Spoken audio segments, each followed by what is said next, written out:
August 24th, 2025, 5:16 p.m., Sanaa, Yemen. The evening sky was torn apart. More than 10 Israeli fighter jets thundered across the horizon, their engines echoing like rolling thunder over the Yemeni capital. Within seconds, fireballs rose above the skyline. Black smoke towers climbed higher than the minarets of the ancient city. The targets were precise: 2 power plants, Asar and Hizaz, and a military compound near the presidential palace. This strike was no accident. Just 2 days earlier, Houthi forces, armed with weapons traced back to Iran, had launched a cluster munition toward Tel Aviv. The projectile split in midair, scattering lethal fragments that tested Israel's air defenses. It was a warning shot, and Israel responded with steel. The people of Sanaa felt the shockwaves beneath their feet. Markets emptied. Sirens wailed. For the first time in years, the capital was under direct Israeli fire. But was this raid a single act of retaliation, or the spark that could ignite a much wider war in the Middle East? Tonight, we take you inside the raid, the clash of narratives, and the larger shadow war linking Yemen, Iran, and Israel. Hours before the strike, Israel was already on edge. Its radar network had tracked something unusual over the desert skies, a projectile fired from Houthi-controlled territory in Yemen. But this wasn't an ordinary missile. It was a cluster munition, a weapon designed to split apart in midair, scattering dozens of smaller bomblets. Unlike a conventional rocket, this type of munition is notoriously difficult to intercept. When fragments rained down near Tel Aviv, alarms echoed across the city. No casualties were reported, but the message was clear. The Houthis had reached beyond the Red Sea, beyond the Arabian Peninsula, and had struck directly at the heart of Israel's civilian airspace. Inside the Israeli Defense Ministry in Tel Aviv, commanders gathered in a late-night emergency session. The intelligence reports were damning. The technology bore the fingerprints of Iran. For Israel, this was not just Yemen's rebellion. It was Tehran's shadow war reaching into the skies of Israel itself. The Prime Minister's words were sharp and unyielding. "We will not allow a single hostile power, near or far, to threaten the lives of our citizens." Orders were signed within the hour. The response would be swift, long-range, and devastating. At Hatzerim Air Base, ground crews rushed into action. F-15 IRAM fighter jets lined the runway, their wings armed with precision-guided bombs. GBU-31 dams and spice, 2,000 kits, designed for pinpoint destruction even in dense urban landscapes. Pilots climbed into their cockpits, each aware of the journey ahead. A 5.5-hour flight over 2,000 kilometers deep into hostile territory. The airbase pulsed with a tense silence. Technicians fueled the jets. Weapons officers checked targeting systems. Every man and woman on the ground knew the gravity of the mission. It wasn't just about retaliation. It was about sending a message across the Middle East. At 11:47 a.m. local time, the first jet roared down the runway. One after another, the formation lifted off, banking west before turning south. Their destination, Sanaa, Yemen's capital, the stronghold of the Iran-backed Houthis. The people of Yemen had no idea what was coming. The sun over Sanaa was blazing. Children played in courtyards, shopkeepers opened their stalls, and traffic clogged the streets. But hundreds of miles away, the jets were already closing in, their bombs locked, their coordinates fixed. The silence before the storm had begun. The Israeli jets flew in radio silence, hugging the edges of regional air corridors, their radars dimmed to avoid detection. For more than 5.5 hours, they cut across desert skies and international waters, a spearhead of steel flying nearly 2,000 kilometers toward their target.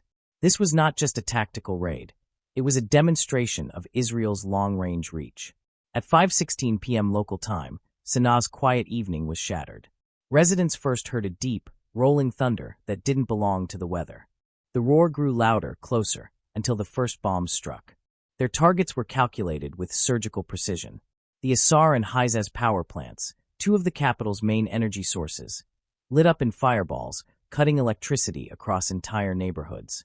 Then, a series of detonations erupted near the presidential palace compound, where Israel believed fuel depots and military coordination centers were hidden. Windows shattered across downtown Sanaa. The ground shook as shockwaves rolled through the city. Eyewitnesses described the moment in panic. The sky turned black in seconds. It felt like the earth itself was breaking apart. For civilians, this was terror.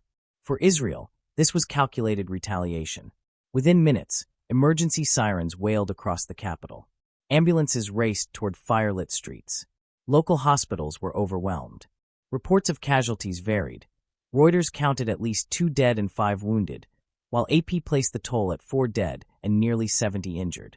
Numbers clashed, but one fact was undeniable. Israel had struck Yemen's heart with devastating force. Back in Tel Aviv, commanders monitored live feeds from surveillance drones. Every detonation, every plume of smoke confirmed their targets had been hit. Military analysts on Israeli television declared the operation a strategic success, proof that even distant threats like the Houthis were within Israel's grasp. But on the ground in Sanaa, the narrative was different. Yemeni state channels aired footage of children pulled from rubble, families huddled in darkened basements, and emergency crews battling flames. For the Houthis, these images were not only tragedy, they were propaganda, proof to their supporters that Israel had attacked civilians and justification for their vow of further retaliation. As the smoke thickened over Sabine Square and the cries of sirens filled the streets, a single truth became clear. The strike had changed the rhythm of the war. What began as a missile fired toward Tel Aviv had now escalated into a full-scale clash stretching from Israel to Yemen. And the night was only beginning. The bombs had fallen, but the battle was not over. As Israeli jets streaked above Sanaa, the Houthis fired back with everything they could. Anti-aircraft batteries roared from the outskirts of the city, tracer rounds clawing desperately at the sky. Explosions lit up the night like thunderclaps, a storm of steel against fire. Houthi commanders rushed to broadcast their version of events. Within an hour, Yemeni state television claimed that several Israeli fighter jets were shot down and that the rest had been forced to retreat. Their footage showed burning wreckage, though international observers could not confirm whether it was Israeli aircraft or the debris of Yemen's own defenses. On the streets, chaos reigned. At Sabine Square, one of Sanaa's most crowded districts, smoke billowed from shattered buildings. Families fled with what little they could carry, children clinging to their parents as flames devoured homes. Emergency workers struggled to move through debris-choked roads. "It was like the sky was falling on us," one survivor said, his face coated with dust and ash. Meanwhile, satellite imagery from international agencies painted a different story. The strikes had landed exactly where Israel intended. The Asar and Hizaz power plants smoldered, and the military compound near the presidential palace showed clear signs of destruction. Independent analysts noted that the bombing bore the hallmarks of Israel's spice: 2,000 guided munitions, weapons capable of hitting within a few meters of their target, even in dense urban terrain. The contrast was stark. On one side, the Houthis claimed victory, portraying themselves as defenders who had humiliated Israel in the skies. On the other, Israeli officials insisted the mission was a precision success, crippling critical infrastructure and sending a warning not only to the Houthis, but to their Iranian patrons. Yet for the civilians caught in between, propaganda meant nothing. Hospitals overflowed with the injured. Power blackouts plunged neighborhoods into darkness. The smell of smoke and fuel clung to the air. To the people of Sanaa, this was not just geopolitics, it was survival. And across the region, everyone was watching. In Tehran, state media celebrated the Houthis' claims of forcing Israeli jets to retreat, seizing on the moment to project Iranian strength. In Washington, Pentagon officials tracked the situation nervously, aware that the Red Sea's shipping lanes, arteries of global trade, were again at risk of disruption. The strike had moved beyond retaliation. It had become a clash of narratives, a duel between steel and story. And with every hour, the question grew louder. Who was truly winning this new war front? Israel in the skies, or the Houthis in the battle of perception? As the fires still burned in Sanaa, Israeli analysts turned their focus not on Yemen, but on Tehran. Every intelligence report pointed to the same conclusion.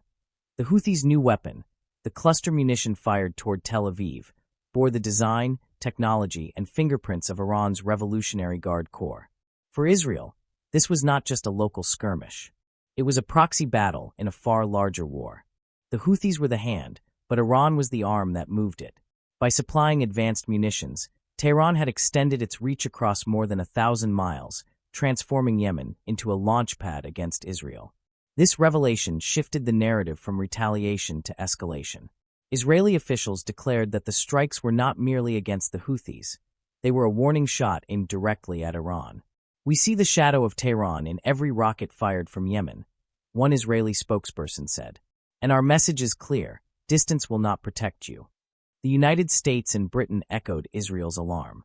In Washington, the Pentagon reviewed contingency plans for the Red Sea, recalling the Operation Rough Rider campaign earlier in the year, when U.S. and U.K. forces struck Houthi launch sites to protect global shipping lanes. More than 100 merchant vessels had been harassed or attacked by Houthi drones and missiles in just 12 months, threatening one of the world's busiest trade routes. If Israel's strikes triggered a new wave of maritime attacks, America and its navy would be pulled back into the fight. Meanwhile in Tehran, state media doubled down. Anchors praised the Houthis for forcing the Zionist enemy to flee, spinning the clash into a propaganda victory.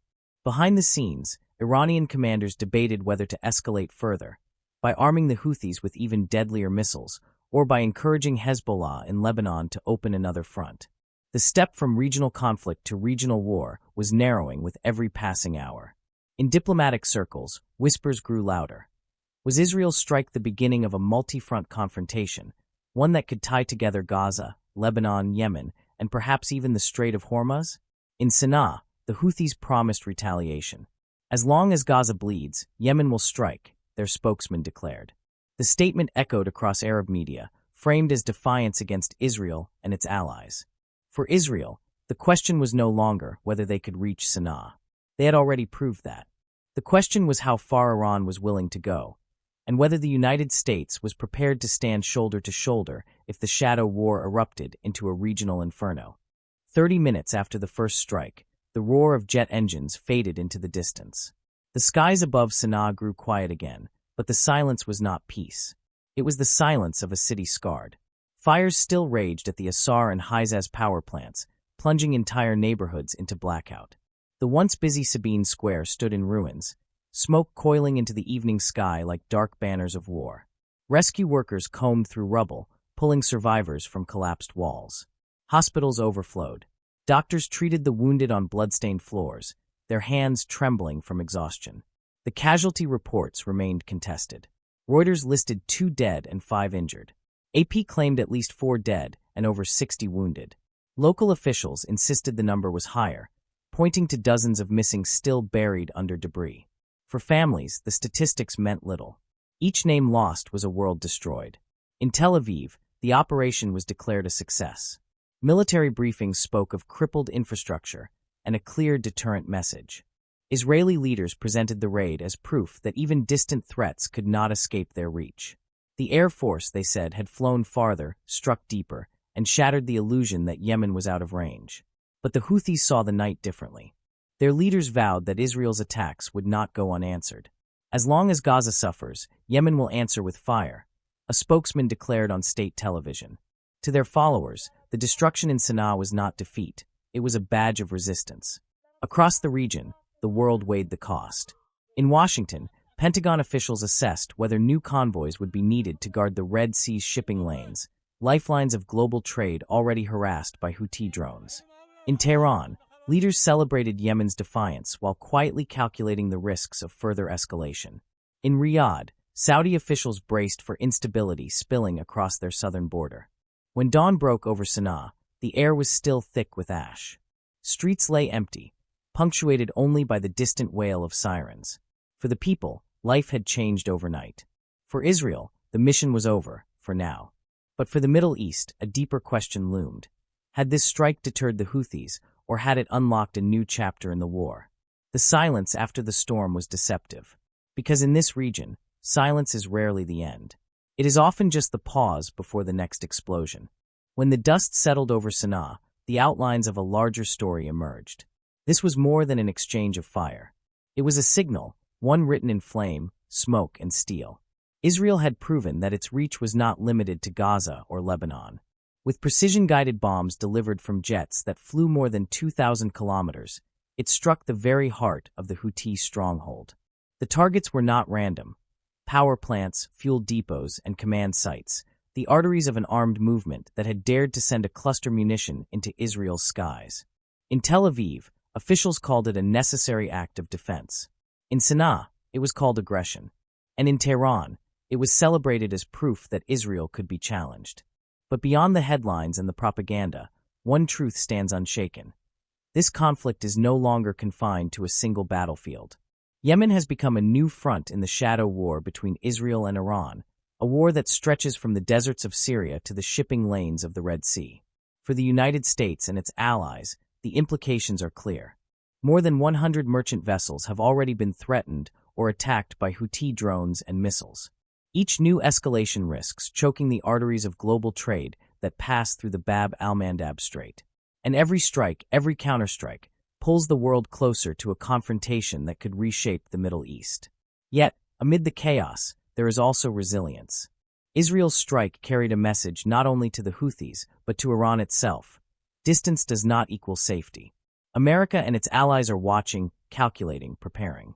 The free world understands that the defense of open seas and sovereign skies is not a choice. It is a duty. Still, the cost is borne most heavily by civilians. In Sanaa, children cry beneath collapsed roofs, and families grieve in darkened hospitals. They are reminders that every bomb, no matter how precise, ripples far beyond its target. War spares no one. And so the questions remain. Has Israel's long-range strike achieved deterrence, or has it set the stage for something greater? Will Iran double down, arming the Houthis with deadlier missiles? Will America's Navy once again patrol the Red Sea in force to ensure freedom of navigation? The silence that followed the strike is not final. It is the silence of uncertainty, the heavy pause before history decides its next move. For our viewers, I ask you, if a new warfront opens in Yemen, how should America and its Navy respond to protect freedom, allies, and global trade? This is not just Israel's fight. It is a test of whether free nations will stand together against those who seek to spread chaos across the seas and skies. So stay with us, share your thoughts in the comments, and let your voice be part of this conversation. And if you believe that stories like this must be told, stories of courage, strategy, and the fight for freedom, then we ask you, like this video, share it with those who value truth. And subscribe for more frontline military stories and naval warfare updates. Because the world is watching, and history is still being written.